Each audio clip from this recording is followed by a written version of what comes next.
네, 안녕하세요. 아까 시작하기 전에 잠깐 인사드렸었는데 영화 저널리스트 이화정이라고 합니다. 영화 잘 보셨어요? 네, 저 그러면 착석해서 여러분들과 같이 이야기 나눠보도록 할게요.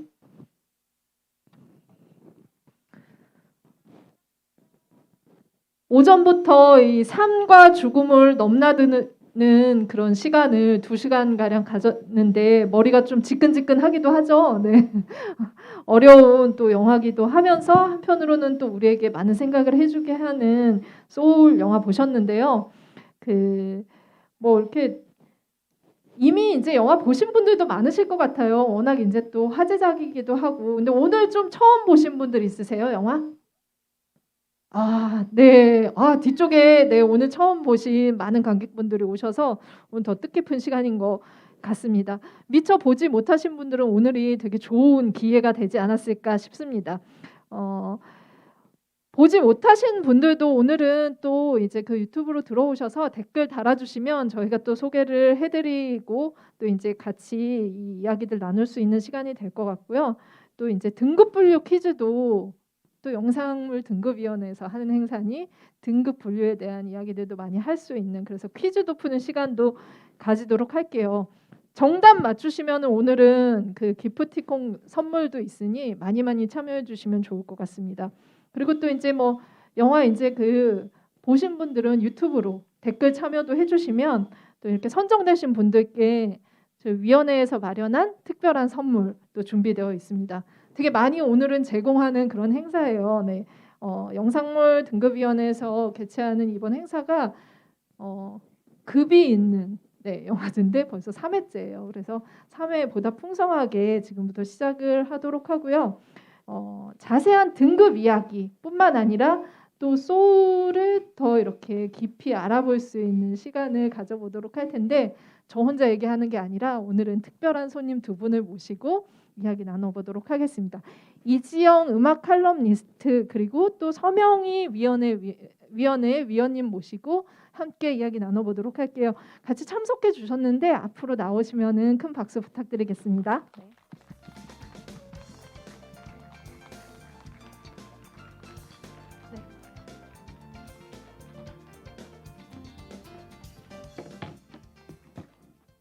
네. 와, 이렇게 그 극장에서 먼저 관객분들과 소울 같이 보셨는데 인사를 먼저 들어야겠죠? 네, 이지영 음악 칼럼니스트님. 네, 네.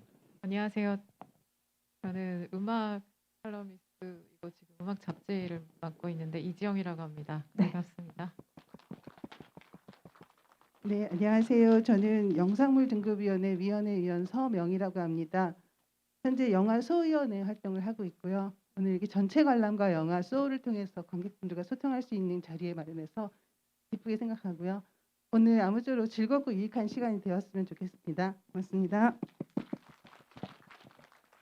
네, 뭐 이미 영화를 보시면서 즐겁고 유익한 그런 영화 감상이 되셨을 텐데 오늘 2분께서 그 즐거움과 유익함을 더 얹어서 더 뜻깊은 시간이 되도록 길을 열어주실 거라 믿어 의심치 않습니다. 먼저 사실 이제 그 너무 오래 개봉한 작품들도 많은데 위원님께 좀 여쭤봐야 될 것 같아요. 네. 소울 어떻게 이렇게 또 이번 영화제에 초청이 됐는지. 이번 영화제는 이제 시민들이 투표로 네. 선정하는 투표 과정을 거쳐서 영화 이제 모가디슈와 소울 그리고 자사노보 이렇게 선정이 되어서 이 급이 있는 영화제에서 상영을 하게 되었습니다. 네. 좋은 작품들만 쏙쏙 꼽아주셨네요. 근데 영상물 등급위원회 하면은 이름이 굉장히 좀 생소하신 분들도 계실 거예요. 위원님께서 또 소개를 해주시면 네. 지금 전체 관람가잖아요. 네네. 어떻게 좀 약간 탄생하게 됐는지 이런 것들을 만들어내는 곳이죠? 근데 전체 관람 그러니까 저희 영상물 지금 퀴즈 네, 저희 영상물 등급위원회를 소개를 해드리면 저희 영상물 등급위원회는 영상물의 윤리성과 공공성을 확보하고 유해 매체로부터 청소년들을 보호하면서 국민들에게 영화를 관람 선택하는데 정보를 제공하는 곳입니다. 네. 네, 그래서 저희가 그 유해성 정도에 따라서 등급을 결정을 하는데 소울같이 전체 관람과 같은 영화는 유해성이 거의 없다. 있어도 매우 경미한 수준이다라고 해서 전체 관람가 등급을 받게 되었고요. 네. 네. 그렇게 그렇습니다. 하겠습니다. 네, 유해성이 전혀 없는 어떻게 보면은 좀 유기농 네 영화라고 할 수 있을 것 같은데 소울도 이렇게 위원님께서 영상물 등급위원회 소식과 함께 영상물 등급위원회의 정의와 어떤 일을 하시는지 소개해 주셨습니다. 이지영 칼럼니스트님 나오셨어요. 네. 네. 원래 또 이렇게 또 클럽 발코니 편집장님으로 네. 활발하게 활동하고 계시는데 이번 영화 관객들과 같이 보게 되셨어요. 어떻게 네. 영화 보셨는지. 네. 저는 사실 이 감독님의 전작인 인사이드 아웃이라는 영화를 네. 너무너무 좋게 봤어서 이번 영화도 굉장히 기대를 했고 특별히 음악 영화이고 여기에 이 주인공 아까 보셨는데 그 흑인 연주자 피아니스트가 조 가드너. 예, 네, 네. 굉장히 지금 유명한 존 바티스트라는 그 재즈 피아니스트의 그 모션이나 이런 것들을 그대로 좀 재현을 해서 네, 소개가 됐고 음악도 이 사람이 담당을 해서 좀 살아있는 듯한 그런 음악 네. 영화다. 또 그 외에도 볼 것들이 많았기 때문에 되게 디테일하게 재밌게 잘 봤습니다. 네.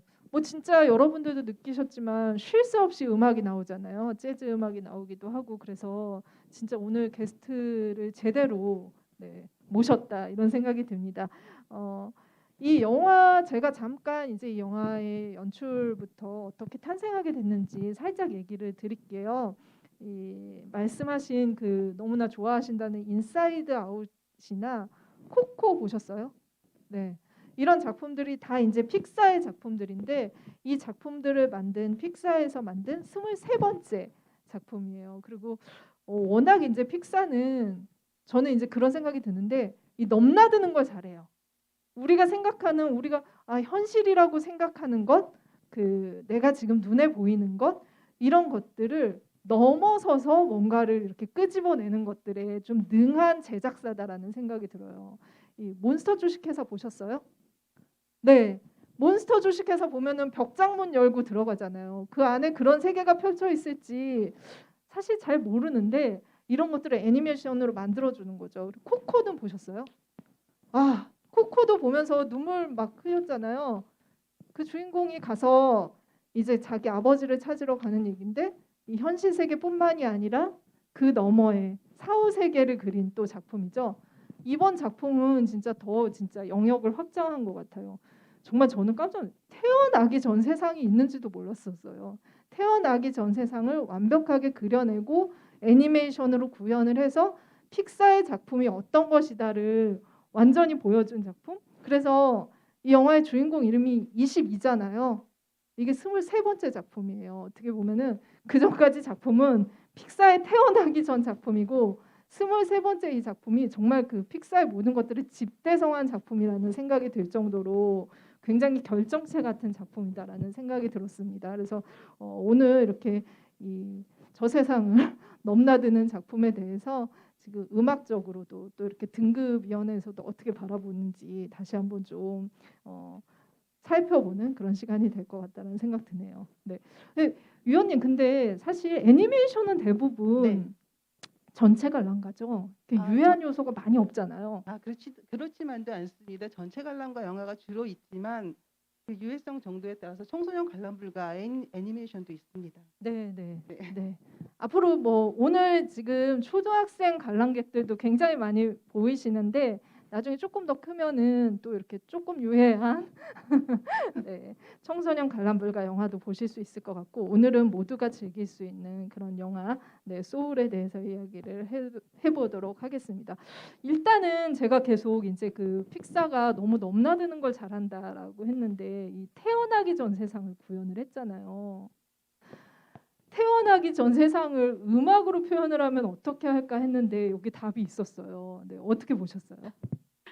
저는 사실 이 영화가 그 현실 세계와 그 외의 세계로 이렇게 나뉘어 있잖아요. 심지어 이제 무의식의 단계도 사실 있고 그리고 태어나기 전이라고 하는 그리고 그러니까 돌아가신 후의 세계 다 가상의 어떤 세상을 보여주는데 거기에서 소개되는 음악들은 좀 더 음악가가 사실 이제 락 베이스로 출발한 아티스트이긴 하지만 그러니까 저희 거의 이 네. 90년대에 음악을 많이 들었던 사람들은 잘 알 수 있는 나인인치 네일스라는 그런 원맨 밴드를 만들었던 그 락 스타가 네. 어떻게 보면은 이제 좀 다른 방향으로 선회를 해서 영화 음악을 만들었는데 락이라고 하지만 사실 이제 공간에서 여러분이 어디를 들어갔을 때 공간 자체가 이렇게 신비로운 느낌이 들게끔 만들어주는 뭐 앰비기어스 음악이라던가 이런 것들을 좀 묘사를 해서 공간 자체 어떤 현실과 동떨어진 다른 공간에 대한 이야기를 음악으로 좀 잘 표현을 했고 그리고 저는 이제 현실에 들어왔을 때는 재즈 네. 아티스트의 이야기이기 때문에 음, 존 바티스트라는 지금의 어떻게 보면 미국에서 가장 핫한 재즈 아티스트의 그렇죠. 그 네네. 모습과 연주와 이런 모든 것들을 다 잘 스며들게 애니메이션 안에 네. 스며들게 해서 너무나 살아있는 것 같은 영화를 만들어서 현실과 가상세계 분리를 음악으로 이렇게 딱 대조를 시켜줘서 그게 음악만 듣고 있어도 영화를 보고 있는데 음악만 듣고 있어도 내가 이 현실인지 이게 또 현실이 아닌 세상인지를 알 수 있게 배경으로 잘 깔아놔서 정말 디테일하게 신경을 많이 써서 만든 영화라는 생각이 들었어요. 네. 이 작품이 올해 아카데미 음악상을 수상을 했어요. 아마 이제 이런 실험적인 것뿐만이 아니라 이 두 가지 음악이 섞여 있죠. 그리고 이제 이 음악의 구현 정도도 굉장히 수준 높은 지점들을 만들어냈기 때문이 아닌가 싶은데 굉장히 중요한 그 음악가 이름 얘기하셨어요. 존 바티스트. 그죠? 그러니까 사실 재즈 음악 하면은 그전에는 막 루이 암스트롱 굉장히 네. 선조이신 거죠. 네. 넷킹콜 이런 이제 음색 어떻게 보면은 굉장히 이렇게 무거운 음악을 좀 약간 알고 있었는데 지금 가장 힙하다고 해야 될까요? 재즈 음악계에서는? 그 재즈가 옛날에는 여러분들 특히나 이제 초등학생 여러분은 어떻게 받아들일지 모르겠지만 조금 흑인과 뭐 애환과 무언가 이렇게 걸쭉함과 진지함과 그리고 우울함도 약간씩 있는 그러니까 일반적으로는 그렇게 출발을 했다라고 인식을 하고 있지만 지금 재즈 특히 이제 뉴욕이 아니라도 유럽 재즈나 이런 네. 데에서의 재즈들은 그냥 들었을 때도 즐거울 수도 있는 그리고 여기에 보면 이제 재징한다라는 얘기 좀 나중에 한 번 더 얘기를 해볼까 네네. 싶은데 자유로움을 얘기하고 있는 음악이거든요. 근데 그걸 좀 대표할 만한 그런 아티스트가 지금 뉴욕에서 가장 핫하다고 할 수 있는 존 바티스트이고 뭐 제 지인 중에서는 이제 미국에 네. 연주를 들으러 가야겠다 해가지고 찾아보는데 내년에 존 바티스트 공연 봄에 카네기홀에서 공연이 있는 거를 아, 예매했다는 네네. 자랑을 했는데 어떻게 될지 모르겠지만 그만큼 지금 유명 방송인이기도 하고 또 뮤직비디오를 찾아보면 존 바티스트 굉장히 잘생겼어요. 네네. 그리고 정말 해피한 얼굴에 조 가디너보다 훨씬 매력적인 인물인데 이걸 통해서 저는 이제 또 음악 쪽에서 일을 하다 보니까 이런 영화를 통해서 네. 잘 모르던 음악에 대한 관심도 좀 높아지면 좋겠다라는 바람도 갖고 있습니다. 네, 진짜 이분이 정말 가장 지금 재즈 음악계에서 세련됐다라는 말을 붙여도 과언이 아닐 정도로 그리고 지금 팝계 어떤 그 유명하신 분들 그 스티비 원더 아시죠? 같이 공연을 할 정도로 지금 제일 이렇게 뭔가 이렇게 떠오르는 신진 세력이라고 할 수도 있을 것 같고 저는 이제 이거 보면서 아마 이제 그 재즈 음악을 공연장 가서 이렇게 클럽에서 들으신 분들은 더 이 영화가 와닿았을 것 같다라는 생각이 들어서 그런 경험 많지 않으세요? 네.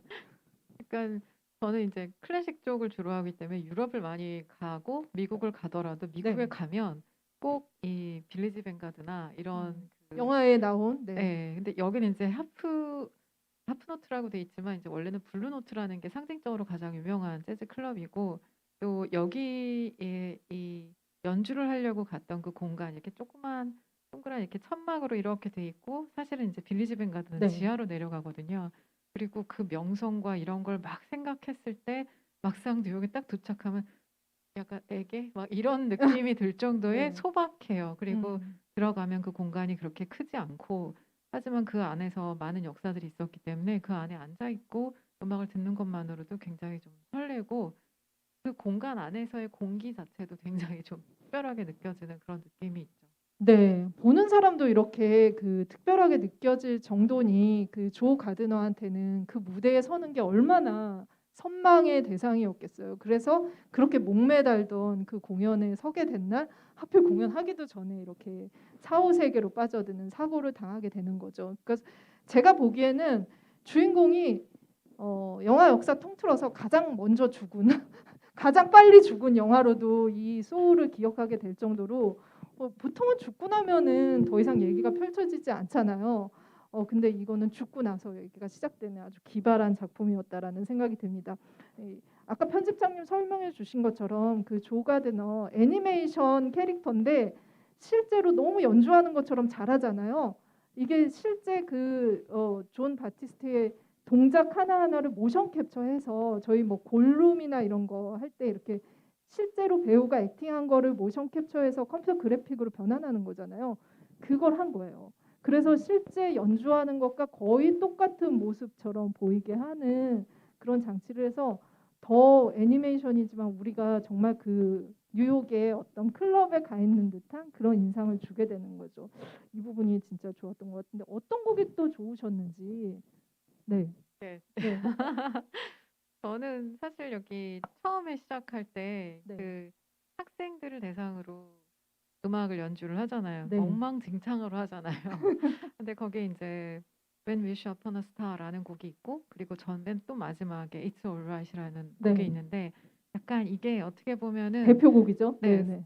그러니까 처음과 시작이긴 하지만 그 배치가 또 재밌었다고 생각이 들었던 건 그 스타에 대한 이야기 혹은 꿈에 대한 이야기 거기 보면 이제 코니라는 트럼펫을 연주하고 싶은데 자기는 잘할 줄 아는데 네. 여기서 왜 이걸 해야 되는지 난 모르겠고 그 주변 사람들은 별로 생각이 없는 것 같은데 얘는 고민이 굉장히 많고 네. 근데 그 아이의 고민을 또 22번이 조 가디너의 옷을 입고 해결을 해주는 장면들이 나왔는데 저는 그 한 명 한 명의 설정이 굉장히 중요했고 그 아이가 처음 연주를 같이 했을 때 딱 등장하는 그 포커싱에서 그 스타라는 단어 하나가 굉장히 매치가 잘 돼 있었던 그 곡 선정이 되게 좋았다고 생각이 네. 들고 맨 마지막에 이제 It's Alright이라는 것은 결국은 그래 다 좋다. 결국은 이렇게 살아도 괜찮은 거야. 뭔가 꼭 목적이 아니고 스타가 아니어도 그런 이야기였던 것 같고 저는 또 재즈 씬에서 허비 앤콕이라는 어떤 정말 이게 어떤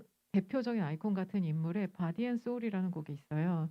근데 여기에 바디와 소울에 대한 이야기가 있는데 그러네요. 네. 곡도 정말 너무 기가 막히게 재밌게 구성을 네. 했다. 이 나온 곡들의 제목을 쭉 가지고 읽어만 봐도 약간 이 영화의 이야기가 내용이. 이야기가 이렇게 풀려갈 수 있는 네. 스토리를 가지고 있다는 생각도 좀 했습니다. 아주 디테일한 부분까지 음악과 이야기를 잘 엮어냈다고 생각이 들었어요. 네. 아니 진짜 이거 이 이촐라이트 같은 경우도 이거 영화 보고 나시면 오늘 영화 처음 보신 분들도 계속 이 리듬이 귓가에 맴도는 네, 맴돌 거예요. 아마 오늘 밤에 공포 영화 보고 나면은 밤에 눈 감아도 생각나잖아요. 이 영화는 보고 나가면은 지금 언급해 주신 이촐라이트 계속 생각나요. 근데 존 바티스트가 편곡을 직접 한 곡이기도 하거든요. 그래서 이 영화에 찰떡같이 구현을 해냈다라는 생각이 들고 여러분들도 좀 노래의 가사들, 제목들 또 생각하시면서 영화 다시 상기해 보시면 좋을 것 같습니다. 또 위원님은 좀 어떤 네. 부분이 좀 인상적이셨는지. 네.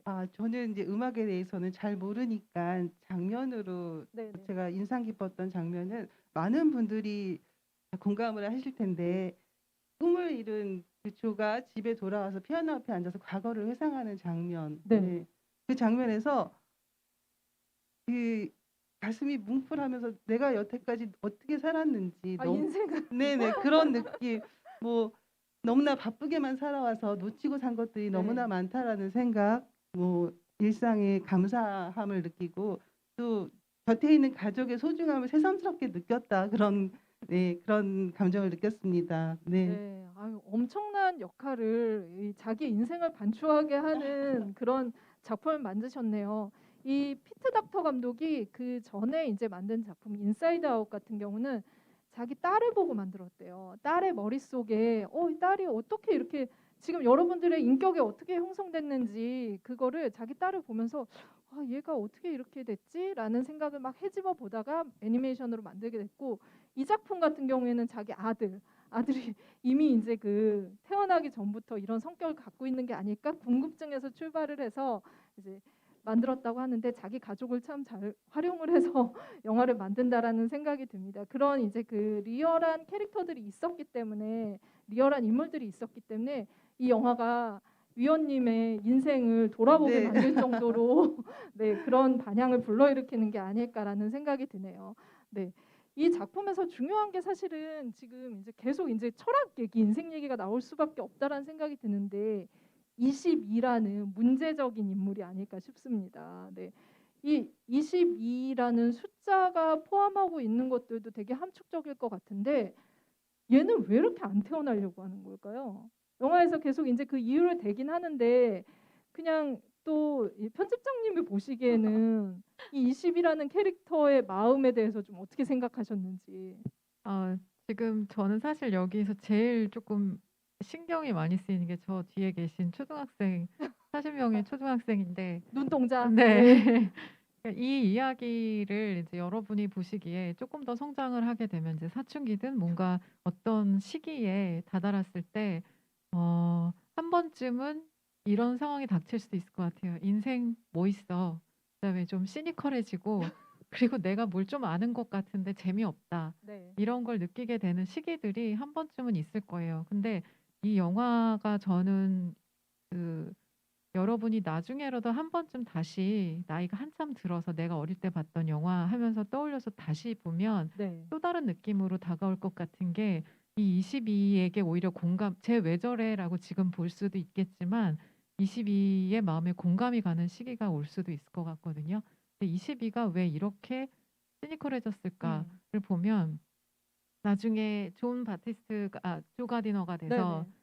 옷을 그 몸을 입었는데 맨 처음에 이렇게 쭈그리고 앉아 있다가 무서웠다가 피자가 온 걸 보고선 "냄새가 뭐냐."고 얘기했잖아요. 근데 원래 그 태어나기 전 시대 거기 가상 세계에 있었을 때 네. 피자도 먹고 바로 버리고 뭐 이렇게 그 조를 이렇게 때리는데 감각이 없다라는 얘기를 하잖아요. 근데 현실에 왔을 때 감각을 깨우는 얘기들이 되게 많았거든요. 되게 일상적이고 네. 작은. 네. 그러니까 냄새 하나에 굉장히 민감하게 반응하게 된 게 있었고 그다음에 피자를 먹었을 때 이 맛에 대한 거 그다음에 사탕을 먹고 단 것 네. 그다음에 나중에 그 조의 어머니가 멋진 정장을 딱 입혀 주셨는데 촉감에 대한 얘기를 했어요. 그러니까 네. 자기가 모르던 어떤 감각 하나하나를 저도 좀 시니컬했던 때는 그 감각에 굉장히 그 감각을 되게 경시했었던 것 같아요. 네. 근데 이 22번이 감각을 하나하나씩 깨우고 또 햇빛이 부서지는 이렇게 그 빛에 대한 것도 눈을 뜨고 뭐 인제 낙엽 같은 게 움직이는 것도 굉장히 좀 소중하게 여겨지고 그러니까 작은 감각 하나하나를 일깨우는 그런 과정이 저는 좀 더 크게 보였거든요. 그러니까 우리가 코로나 때문에 지금 네. 많은 게 다 닫혀 있기 때문에 뭔가를 못 펼친다라고 생각하지만 이게 또 코로나 시기에 제작돼서 나온 영화잖아요. 그쵸. 네. 우리한테 조금 무시됐던 감각 아니면 일상 이런 것들을 일깨우자 하나하나 좀 이제 자극을 좀 더 이렇게 느껴보자라는 식으로 생각하면 우리가 이제 22호처럼 22번처럼 네. 닫혀 있던 마음이나 이런 것들도 좀 영향을 받으면서 같이 깨어나면 좋겠다. 뭐 이런 생각을 했습니다. 걔가 왜 그런지는 전 모르겠지만 그 부분이 있잖아요. 그 무의식 세계로 들어갔을 때 조가 했었던 얘기들 "너는 뭐 이래서 어때, 이래서 네. 어때. 너는 나 때문에 스파크가 인제 음. 일어났었던 거야."라고 하면서 그 아이의 무언가가 아니라 이 다른 사람 시선으로 얘를 이렇게 지탄하는 말 네네. 때문에 이렇게 벽을 썼잖아요. 근데 그런 것들 때문에 만들어진 어떤 자아가 22번이라는 생각 때문에 말조심하게 되고 '아이들에게 말을 좀 더 잘해 줘야 되겠다.'라는 생각도 했습니다. 아니 진짜 이렇게 뭔가 대단한 걸로 감각을 일깨운다기보다는 편집장님 말씀하신 것처럼 이렇게 막대 사탕 하나 아니면은 낙엽 하나 그냥 무심코 지나갈 법한 것들을 보면서 완전히 자기는 새로운 것들을 깨닫게 되고 아, 이 세상이 얼마나 가치 있는 곳인지를 깨닫게 되는데 특히나 이 작품이 나온 시기가 저는 정말 중요하다는 생각을 했어요. 코로나 말씀하셨잖아요. 이 작품 개봉할 때 미국에서는 사실 이제 이게 아카데미 음악상을 받았지만 극장에서 개봉을 못했어요. 코로나 때문에 이제 그 완전히 이제 그 봉쇄 정책이 있을 때였기 때문에 개봉을 못 하고 있다가 소개가 됐는데 한국 같은 경우도 저희 또 이제 그 개봉했을 때 이 작품 개봉했을 때 굉장히 이제 그 단계가 올라가서 사람들이 극장에 발걸음을 안 하다가 갑자기 이제 소울이 개봉을 하고 픽사의 작품이니 이렇게 개봉을 하고 소개가 되니 많은 분들이 극장에 가신 거예요. 그러면서 관객들, 여러분들처럼 이렇게 뛰어앉게 했지만 관객들을 보면서 와, 진짜 이렇게 같이 있는 것들이 같이 있고 같이 이렇게 영화 보면서 웃고 이런 것들이 이렇게 즐겁구나라는 것들을 깨닫게 오랜만에 깨닫게 되면서 오히려 눈물을 흘리셨다는 분들도 굉장히 저도 많더라고요. 극장에서 보고 너무 좋았어요. 네. 그래서 이 작품이 어떻게 보면 이 작품이 만들어진 것 그 안의 내용도 중요하지만 바깥으로는 이런 우리의 그 전 세계적인 어떤 그 지금 소통이 굉장히 힘들어진 사회에 삶의 중요함, 가치 있는 것의 중요함을 조금 일깨워 주는 게 아닌가라는 생각이 들었습니다. 또 위원님은 20이 어떻게 좀 보셨는지. 문제적 캐릭터죠. 저도 두 아이를 키우고 있는데 두 아이의 마음을 제가 얼마나 잘 알 수 있을까? 그 22호. 근데 저는 그 우리가 마음속에는 다 그런 마음을 갖고 있지 않을까? 살아가는 데 있어서 자신이 없을 때도 있고 또 내가 하는 일이 어떻게 보여질까라는 그런 마음들을 많이 갖고 있을 거라는 생각을 해요. 근데 그런 단계를 다 이제 살아가면서 겪고 이겨내면 작은 것에도 행복을 느낄 수 있는 지금의 우리가 되지 않을까 그런 생각을 해봅니다. 네. 아이를 키우고 있으셔서 더 22가 또 네. 다르게 다가온 게 아닐까 싶다라는 생각이 듭니다. 조 가드너 얘기도 좀 해야 되죠. 사실. 네. 예.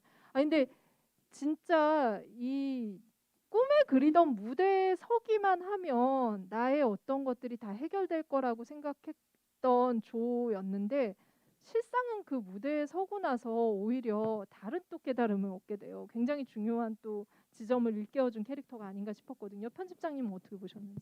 그 조 가디너, 그러니까 이 영화를 보고 음악가들이 내가 안정적인 직업을 선택해야 될까 아니면 예술가를 가야 될까, 아 그래 역시 꿈을 쫓아야 돼라는 걸로 해석하는 분들도 꽤 많았는데, 저는 조금 다른 시점으로 제가 최근에 이제 책을 낸 게 있는데 이제 거기에 음악가들을 인터뷰를 하고 네. 그 비하인드 얘기들을 담은 거예요. 근데 그게 결국은 무슨 얘기를 하는 거냐면, 우리는 무대 위에서의 음악가를 보지만 음악가는 그 한순간을 위해서 더 많은 시간을 연습하고 매일매일을 살아가는 그것에 대한 이야기거든요.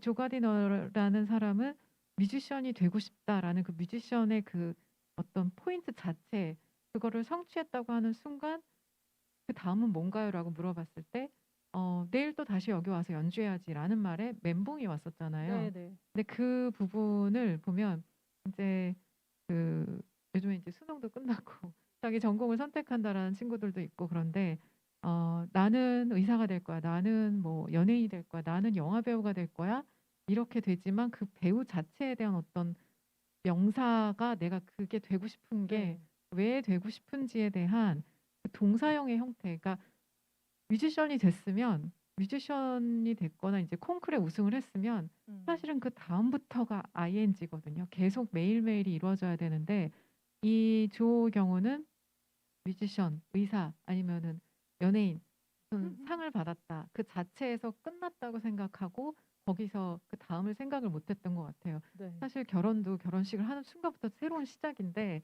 매일매일을 잘 살아야 되는 건데, 뮤지션도 마찬가지죠. 근데 이 시간의 개념, 어떤 동사형, 일상성에 대한 그런 개념이 빠져버려서 이 사람은 거기서 멘붕이 왔던 것 같습니다. 네. 그러니까 약간 운동선수들은 금메달이 목적이 되고 은퇴를 금메달을 땀과 동시에 해도 되잖아요. 네. 또 미술도 작품을 하나 만들어 놓고 그걸로 이제 털어내는데, 음악은 그 시간을 끝까지 그 시간만큼 다 들어야 그 작품을 완성해서 듣는 거라, 이게 그 시간, 그리고 뮤지션으로 살아야 되는 시간, 그걸 준비하는 시간, 이런 것들이 다 만들어져야 된다고 생각합니다. 그리고 하나 이제 22호가 재징이라는 표현을 하는데 네네. 아마 그걸 캐치하셨는지 모르겠는데, 원래 그런 단어는 없고 재징이라는 그쵸? 거는 재즈에 ing를 붙인 거예요. 결국은 이제 동사형 얘긴데, 저는 이제 이 조 가디너라는 인물, 이런 이야기를 만들 때 왜 재즈 아티스트를 선택했는가가 되게 중요한 포인트였을 것 네네. 같은데, 재즈는 음악 자체가 그 때마다 음악을 다르게 연주를 해요. 즉흥적으로. 네. 네네. 즉흥 연주라는 게 굉장히 중요하고, 클래식에서는 베토벤의 곡을 그대로 그 악보 그대로를 유연을 해내서 자기 음악 세계를 얘기를 하는 건데 재즈는 그때그때마다 변주를 하고 즉흥 연주를 하고 그 하루하루의 삶이 다 달라질 수 있는 건데 그걸 여기서 얘기하고 싶어서 재즈 아티스트를 이 주인공으로 선택한 게 아닌가. 네. 네, 나중에 22번이 난 재징을 하고 있어요. 그러면서 좀 바닥 환풍기 앞에서 막 이렇게 춤을 추고 있는 것들도 보이고 그런 자유로움이 네. 매일매일에 일어나는 일상을 좀 더 같이 있게 해주는데 뭐 그런 면에서 예, 네. 인물의 선택이나 이런 재즈도 중요하게 다뤄졌다고 생각합니다. 네. 원래 또 영어에 없는 단어이긴 한데 영화 속에서 그 재징한다 이게 굉장히 중요한 이 영화의 개념인 것 같아요. 편집장님 말씀하신 즉흥성 이런 것들이 그 재즈의 속성과 이 영화의 그 가치 말하고자 하는 가치를 잘 접목했다라는 생각이 드는데 이 조는 이제 막 시작한 어떻게 보면은 데뷔를 한 뮤지션이잖아요. 네. 근데 여기서 같이 이렇게 연주를 하는 그 조가 그렇게 우러러보는 도로시의 대사를 보면은 너무 이제 극명하게 지금 네. 말씀해주신 부분들을 캐치하실 수 있을 것 같아요. 저 내일도 이거 똑같이 하나요?라고 하면서 그 질문을 하니까 얘기하죠. 네가 지금 있는 여기가 바다라는 얘기를 해요.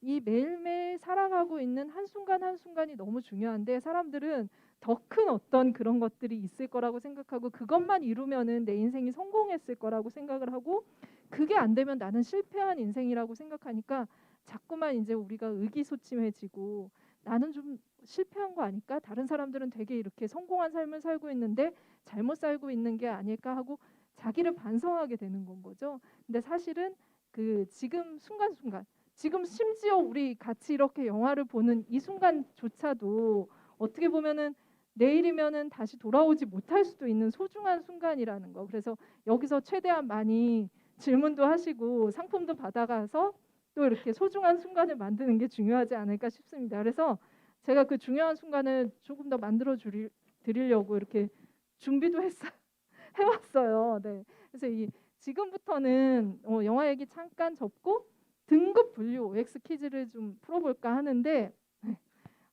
많이 참여해 주시기 바랍니다. 네. 기대하고 있나요? 네, 준비되셨어요? 네, 와, 네. 이제 좀 신난 것 같아요. 아, 여태까지 네. 얘기할 역시 때는. 퀴즈를 해야지. 네, 알겠습니다. 그러면은 지금부터 문제를 내도록 하겠습니다. 문제 첫 번째 문제 나갈게요. 저희도 하나요? 그쵸? 네, 앞에 모두 OX가 참여해 있어요. 주십시오. 네, 문제 네, 갑니다. 좀 어렵네요. 영상물 등급은 총 5가지로 나뉜다. OX로 해주시면 되는데 여기 게스트분들은 네. OX 그 표시가 있으세요. 네, 들어주시면 됩니다. 자, 하나, 둘, 셋 할게요. 네, 하나, 둘, 셋. 자,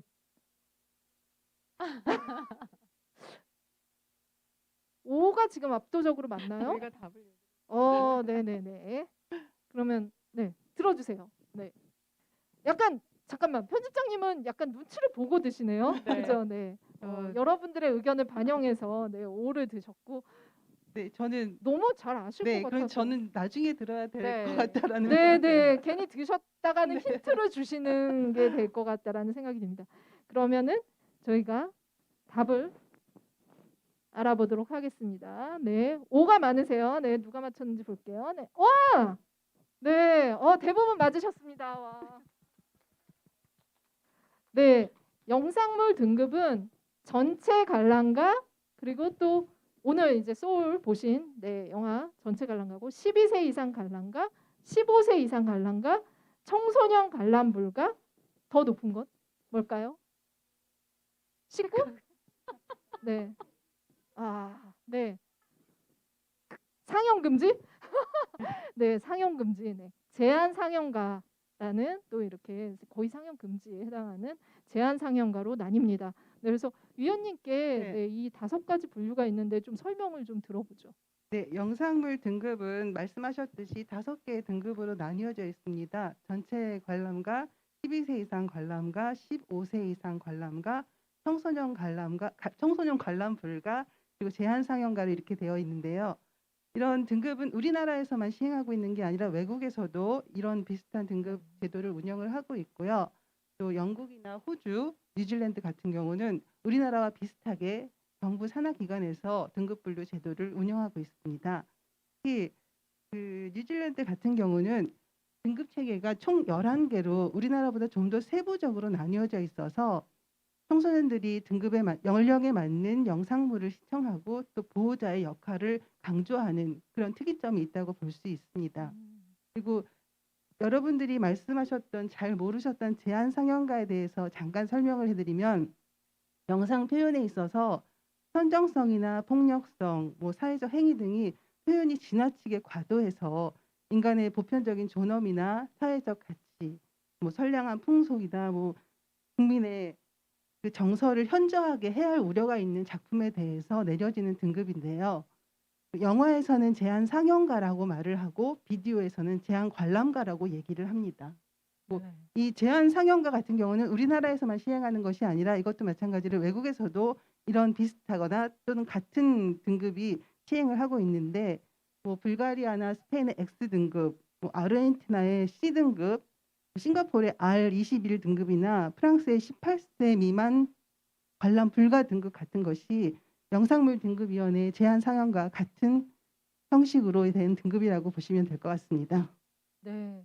와, 네. 소개 잘 해주셨는데 박수 한번 드릴까요? 네. 아직 이제 그 전체 관람가 12세 관람가 정도까지 이제 보실 수 있는 관객들도 오늘은 많이 오셨는데 앞으로 이제 쭉 그 15세 이상 청소년 관람물과 제한 상영가 다 많이 섭취하시기를 바라면서 영상물 등급은 총 5가지로 나뉜다라는 걸 저희가 알아봤습니다. 두 번째 질문 또 드릴게요. 바로 나갑니다. 더 어려울 것 같아요. 네. 등급을 결정하는 요소는 총 7가지다. 네, 찍기네요. 총 7가지다. 맞다고 생각하면은 네, 아까처럼 다시 동그라미 해주시면 됩니다. 네. 이거 X가 많네요. 편집장님도 들어주세요. 네. 저도 잘 모르겠어서 약간 세모 정도. 오늘 영화제가 급이 있는 영화제인데 이 질문의 급이 높습니다. 네. 쉽지 않아요. 네. 그러면은 네. 네. 그러니까 되게 마음을 바꾸시는 분들이 많으네요. 아까 처음에는 다 X로 했다가 지금은 압도적으로 네, 7가지가 맞다라는 분이 많으신데 네, 마음의 결정하셨나요? 네, 저는 바뀌시는 분들 보고 좀 오를 했습니다. 네, 알겠습니다. 아까도 그렇게 해서 맞추셨는데 네. 네, 알겠습니다. 관객분들의 이 의견을 반영해서 또 편집장님도 오를 들어주셨고요. 그럼 위원님께 네. 또 들어볼게요. 네. 5. 네. 그럼 정답은 그럼 답정 너네요. 위원님이 지금 오를 들었기 때문에 짠. 네. 너무 좋아한다. 몇 번 맞추셨어요? 네네. 약간 막 X 했다가 친구가 막 이렇게 O 드니까 따라하신 분도 많네요. 네, 알겠습니다. 네. 이 등급 결정 요소는 총 7가지 맞고요. 이렇게나 많이 고려를 하면서 하고 있나요? 네. 네, 등급을 결정하는 요소를 내용 정보 요소라고 하는데 총 7가지 맞습니다. 주제, 선정성, 폭력성, 공포, 약물, 대사, 모방위험 이렇게 7가지 항목의 네. 표현 정도와 전체적인 맥락을 고려해서 등급을 결정하고 있습니다. 네, 그래서 그 VOD 영상물을 보실 때 보면 초기 화면에 네. 이게 기재가 되도록 되어 있기 때문에 아마 보신 분들도 많이 네. 있을 거라고 생각을 하고요.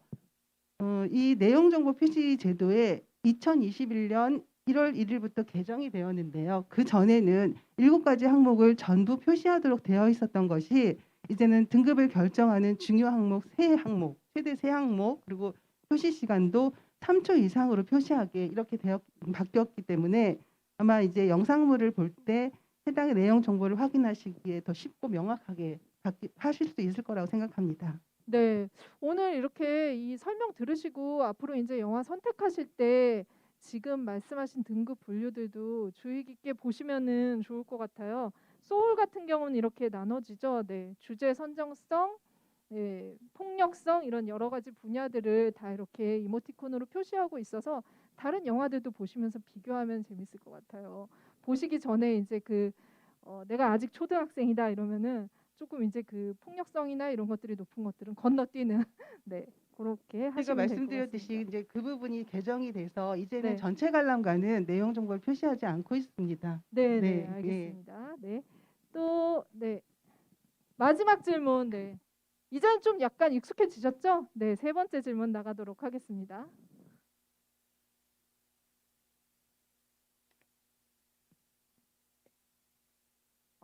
네. 방송 프로그램 등급과 영화 등급은 같다. 네. 와. 뭔가 이렇게 되게 같이 이렇게 상의한 것처럼 다 X네요. 네. 저도 어떻게 하실 거예요? 저도 이번엔 X여야 될 것 같습니다. 네, 그러면은 위원님. 네. 네. 그러면은 답을 보겠습니다. 네. 다 맞추셨어요. 네. 네, 방송 프로그램 등급과 영화 등급은 다릅니다. 네. 방송 프로그램 등급은 시청가라는 단어가 붙고 영화를 포함한 영상물 등급에는 관람가라는 말이 이 단어가 붙습니다. 참고로 방송 프로그램 등급은 전체 시청가, 7세 이상 시청가, 12세 이상 시청가, 15세 이상 시청가, 19세 이상 시청가로 나뉘니 아까 이제 저희가 2번 문제에서 1번 문제에서 푼 것과는 굉장히 다르죠, 기준이. 네. 또 위원님께 좀 자세하게 설명을 좀 들어볼게요. 설명을 너무나 잘해주셔서 제가 뭐 더 할 말이 없을 것 같은데 그래도 뭐 조금 덧붙이자면은 방송에는 7세 이상 관람가가 있고 네. 영화에는 제한 상영가가 있다는 등급의 차이점이 있고요. 또 청소년 관람 불가 등급으로 결정된 영화를 TV에서 방영할 때 뭐 흡연 장면이라든지 뭐 흉기를 사용하는 장면에 모자이크, 그러니까 블러 처리를 해서 이 표현의 정도를 완화시켜주는 그런 경우도 있습니다. 이런 것이 좀 차이점이라고 볼 수 있겠습니다. 네. 이렇게 문제를 풀면서 등급에 관해서 알아보니 좀 쏙쏙 들어오지 않나요? 네. 이 세 개 질문 이제 하신 거는 평생 잊지 않고 네, 기억하실 것 같다라는 생각이 들고 소울풀한 시간이 되었기를 바라면서 다음 순서로 또 넘어가도록 할게요.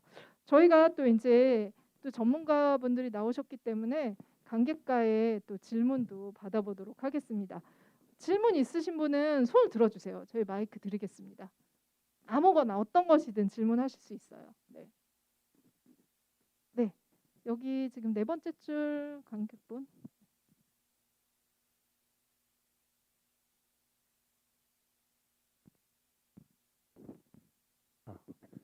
영화 잘 봤습니다. 저는 그 디즈니나 픽사 영화의 특징이 좋은 OST라고 생각을 하거든요. 겨울왕국의 경우에도 어린이들이 전부 다 앨살 따라하면서 노래를 부르는 것도 많이 싱얼롱. 봤었고요. 네. 네, 맞습니다. 그리고 한국 영화를 보더라도 이제 뭐 박찬욱 감독의 영화를 중후한 음악이 간다든지 이런 경우가 많은데요.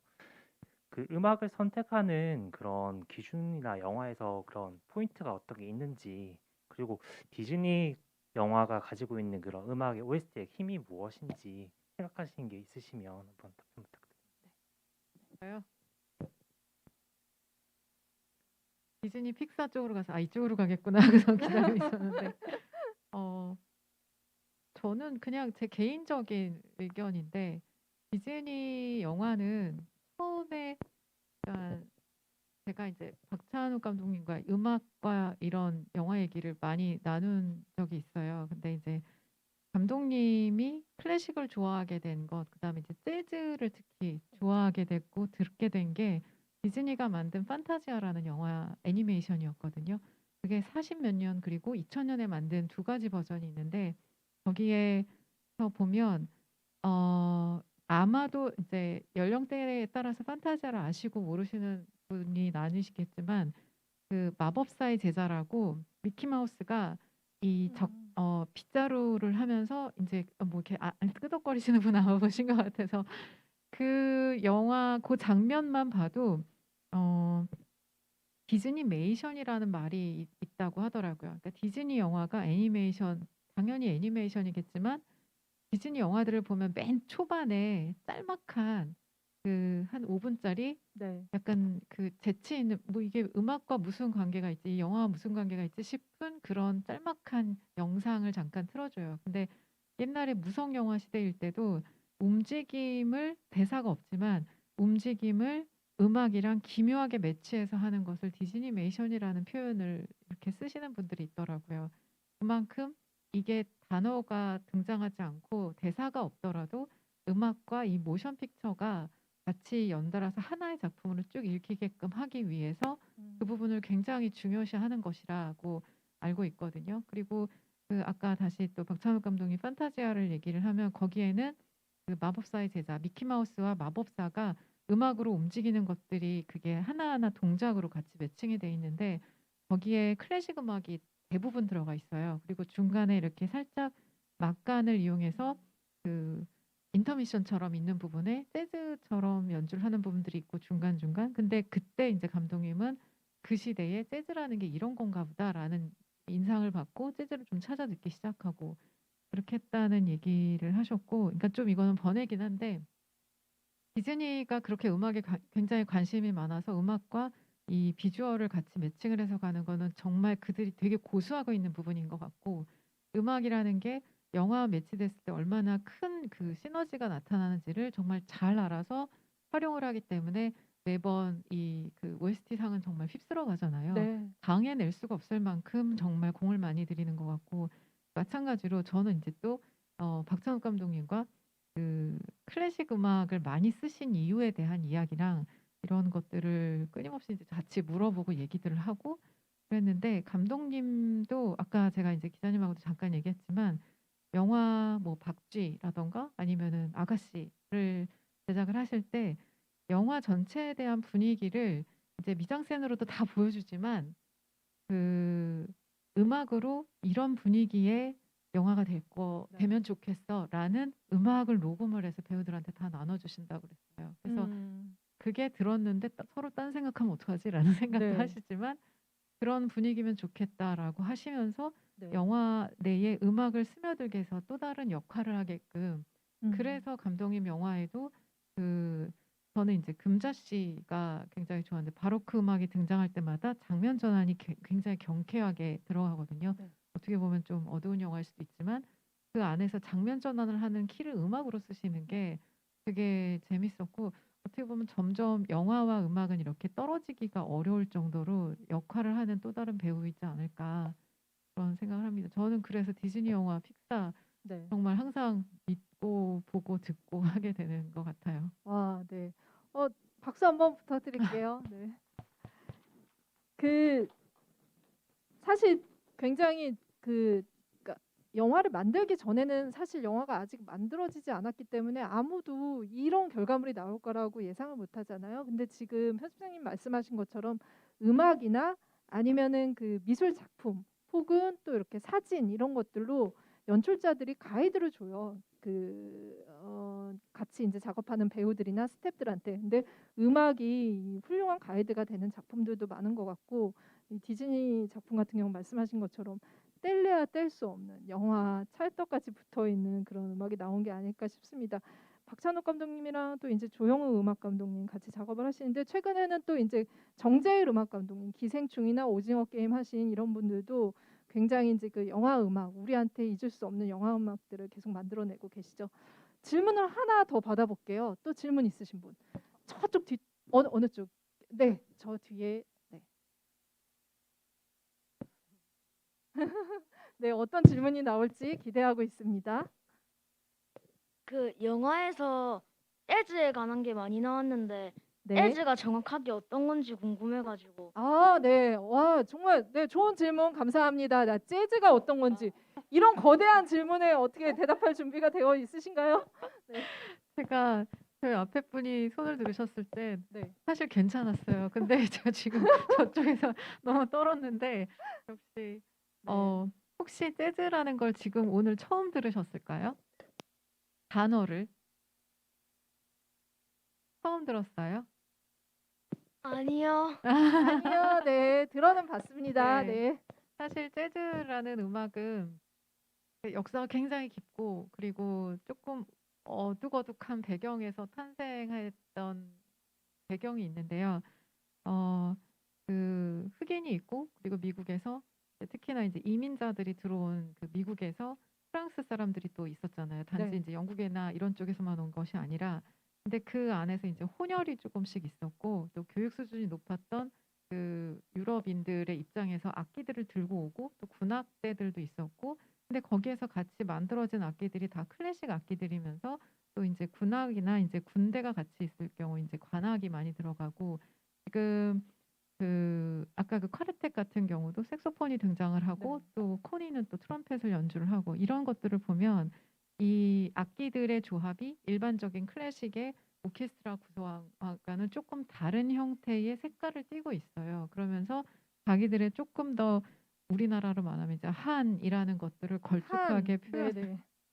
적으시면 민망한데 네 그런 것들을 풀어내는 그 어떤 조합들이 만들어지면서 이 안에서 음악이 만들어지고 거기 네. 이제 보컬이 더해지고 그리고 자기들의 가사가 좀 더해지고 그러면서 어떤 하나의 음악 장르를 받고 있습니다. 근데 다 가시네요. 재즈는 간단하게 말씀을 드리면 뉴욕 그러니까 뉴욕을 꼭 말씀을 드릴 게 아니라 뉴올리언스라는 그러니까 미국의 어떤 작은 도시를 통해서 계속 발전되고 그 답변이 너무 지루한가요? 다 일어나시는. 아니 화장실 가시는 분들. 네. 네.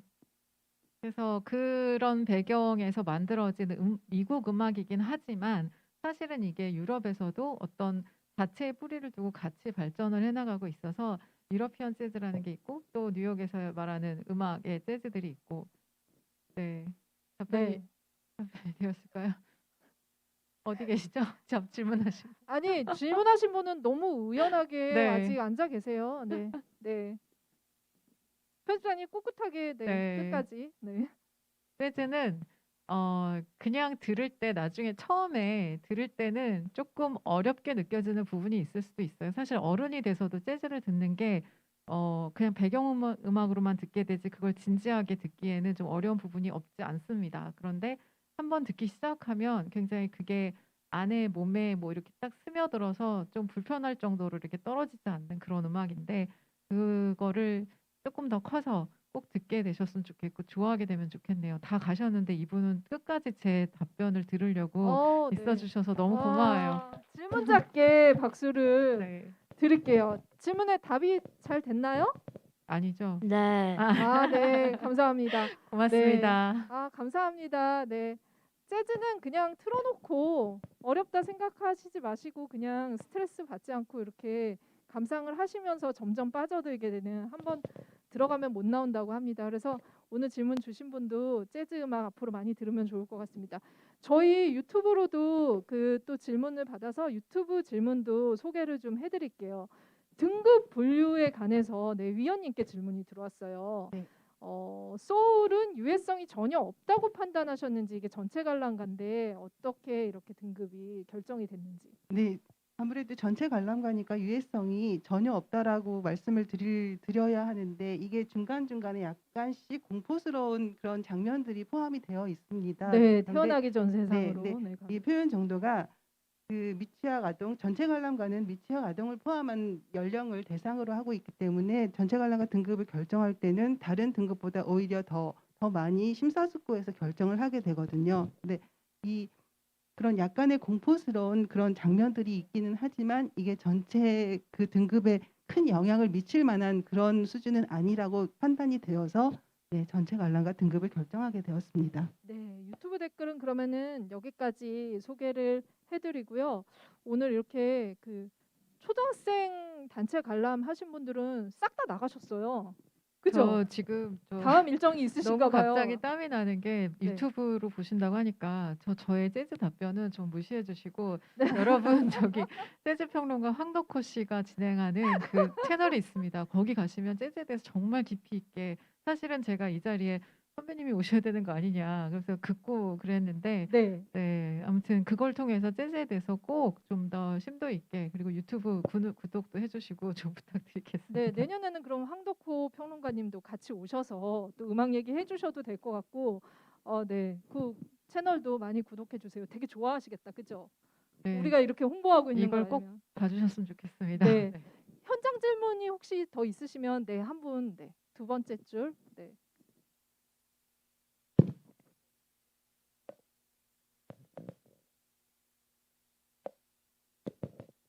네, 저도 영화 되게 잘 봤습니다. 저는 아까 이제 감명 깊었던 곡 얘기하실 때 저는 테리타임이었거든요. 그래서 이게 맞아요. 네, 소울에서도 재즈뿐만이 아니라 이제 아까 락 밴드 얘기하셨듯이 이제 밴드 레슨도 이제 참여했다고 알고 있는데 네. 제가 알기로는 이분이 이제 소셜 네트워크랑 윙크도 작업을 하신 걸로 맞아요. 알고 네네. 있어서 이제 그분에 대해서도 락 네, 그 4, 5세계에서 나오는 일렉트로닉 사운드도 제가 봤을 때 락 쪽이 아닌가 싶어서 네. 네. 그거 관련해서 조금만 더 설명을 해주셨으면 감사할 것 같습니다. 아, 사실은 저는 이제 소셜 네트워크를 봤어요. 그리고 그거를 트렌트 레즈너가 했다라는 거를 나중에 알았거든요. 왜냐하면 이 사람이 이런 음악을 쓸 거라고 생각을 안 해가지고. 근데 그 소셜 네트워크를 다 본 다음에 이제 음악상을 다 들었잖아요. 그렇죠. 그리고 난 다음에 알았어요. 너무 소름이 끼쳤고 이 사람은 정말 좀 실험적인 이야기들을 많이 해왔었고 저도 그러니까 나인인치 네일스 음악을 들으면서 컸기 때문에 그 음악에서 등장하는 특히나 이제 이 사람은 신서사이즈를 또 활용을 해가지고 음악을 활용할 때 그 요즘에도 계속 활동하고 있고 좀 이제 유튜의 보노라던가 이런 사람들이 조금 많이 의존을 하고 있는 앰비규어스 뮤직이라는 이렇게 어떤 공간과 입체적인 그 어떤 감각을 느끼게 해주는 음악에 대한 그게 지금은 되게 중요하게 다뤄지는 것 같아요. 근데 이게 락 베이스로 다른 게 성장한 사람들도 결국은 이것과 같이 매칭을 해서 사람과 이렇게 공간을 이렇게 키워주는 역할들을 많이 하는데 이 트렌트 레즈너 같은 경우도 클래식 음악을 편곡해서 쓰는 경우들도 있거든요.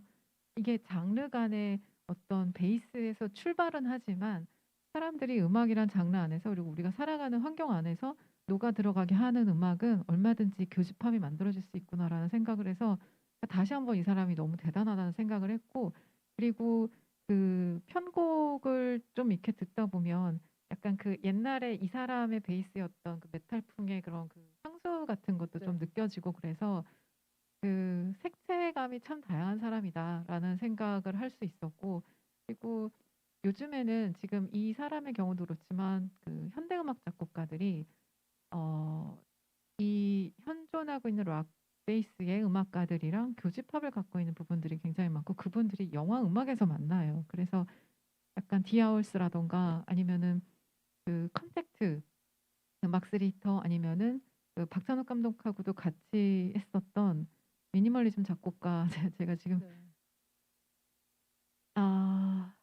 미니멀리즘 작곡가 이거 코가 큰 그 죄송합니다. 지금 방송이 되고 있는 것 같은데 네. 코마크. 그 콜롬비아 나온 그분의 그 이런 그러니까 현대음악 작곡가들도 비슷한 맥락에서의 음악들을 이렇게 해서 같이 사용을 하거든요. 나중에 음악에 관심이 많으셔서 보시게 되면 현대음악 작곡가들과의 만남들이 이 그 락베이스의 또 음악 사운드 트랙을 만드는 음악가들하고 어떻게 좀 이렇게 결이 다르면서도 비슷한지에 대한 이야기를 요즘은 이제 유튜브 이 기자님도 유튜브를 하시지만 홍보 무비 건조라고 감사합니다. 네. 아, 네. 구독, 좋아요, 알림 네. 설정. 네. 그런 것들을 통해서도 찾아보면 정보가 굉장히 잘 나와 있어요. 그리고 특히나 이제 이거를 음악이라는 것과 이제 공감각적으로 느끼게 되면 이게 훨씬 더 흡수가 잘 돼서 듣게 되기 때문에 저는 사실 이런 분이 계실 거라고 생각을 했어요. 이제 네. 나인인치 네일스를 아. 좋아했던 분의 입장에서 보는 재즈를 중심으로만 보는 게 아니라 네. 네. 뭐 딱히 답변은 아니겠지만 저도 그 부분을 굉장히 좋게 들었다라는 말씀을 드리고 싶네요. 네. 영화가 정말 음악을 영리하게 썼다라는 생각이 드는 게 재즈 음악가이기 때문에 주인공이 계속 재즈 음악으로 그 저 세상도 구현을 했을 수 있을 것 같은데 이 태어나기 전 세상은 완전하게 다른 사운드로 구성을 했다라는 게 너무 감각을 일깨워주는 또 하나의 시도가 아니었나 싶습니다. 그래서 이 선으로 표현을 하잖아요. 그 태어나기 전 세상은 이게 막 그 인물도 선으로 이렇게 네, 그 막 그러니까 인사이드 아웃에서부터 이런 미술, 그러니까 인사이드 아웃에서 되게 이상한 장면 하나 나오잖아요. 걔네가 머릿속으로 들어갔을 때 칸딘스키 작품을 이렇게 모티브로 한 작품이 그 장면이 나오거든요. 여기도 알렉산더 칼더 그 조각 그래서 이런 것들을 막 보여줘요. 그런 것들에서 모티브를 가져오는데 이런 시도를 했을 때 그러면 이 비주얼적인 구현을 어떤 음악이랑 접목시켜야지 관객에게 또 새롭게 다가갈 것인가를 굉장히 연구를 많이 했다라는 생각이 들고 그 부분에 있어서 정말 이 영화가 가지고 있는 음악상을 아카데미 음악상을 받을 정도의 시도가 아니었나 싶습니다. 그래서 좋은 답변이 되셨을 거라고 저 믿으면서 생각났어요. 필립 글라스라는 작곡가인데, 네, 코가 크신 분. 미니멀리즘 작곡가로 막스 리히터, 필립 글라스 꼭 기억하셨다가 박찬욱 감독의 스토커 영화에도 등장을 하거든요. 네. 그분의 음악이. 그러니까 그걸 좀 한번 찾아보시면서 영화 음악을 따라서 영화를 보시는 것도 저는 그런 관점에서 많이 보는데, 네, 네. 네, 알겠습니다. 저희 오늘 진짜 이런 토크는 없어요. 사실 등급 분류 퀴즈도 풀면서 그런 정보도 또 알아가면서 또 이렇게 소울에 관해서 얘기하면서 소울 음악도 이렇게 심도 깊게 이렇게 더 알아가는 그런 시간이었는데 여러분들 어떻게 만족하셨어요? 네, 앞에 만족하신 초등학생분들은 나가셨지만 또 네, 이게 전체 관람가다 보니 이 전체 관람가 같이 즐기시는 다른 분들이 끝까지 자리 이렇게 같이 해주셔서 너무 감사하고요. 시간이 진짜 훌쩍 갔네요. 시간이 너무 짧지 않은가? 내년부터는 2시간으로 늘려달라 이런 얘기를 하면서 아쉽지만 오늘 토크는 여기서 마무리를 해볼까 합니다. 오늘 이렇게 등급 위에서 주최하는 행사로 초청이 되셨는데 소감을 좀 들어봐야겠죠? 네. 저 정말 영화의 전당은 처음이고요. 네. 네, 음악 얘기만 하다가 영화에 와서 음악 얘기를 하는 게 너무 재밌고 저는 그쵸, 원래 네. 영화 서클도 하고 되게 신의 21 최종까지 갔다 떨어졌다는 얘기 했거든요. 근데 제가 시내 21 네. 기자였어서 네. 근데 이거를 통해서 저는 이제 음악 때문에 영화를 좋아하시는 분들을 만날 수 있어서 훨씬 편하고 정말 좋았고 이런 이야기를 나눌 수 있어서 너무 저도 재밌었어요. 네, 네. 박수 부탁드릴게요. 네.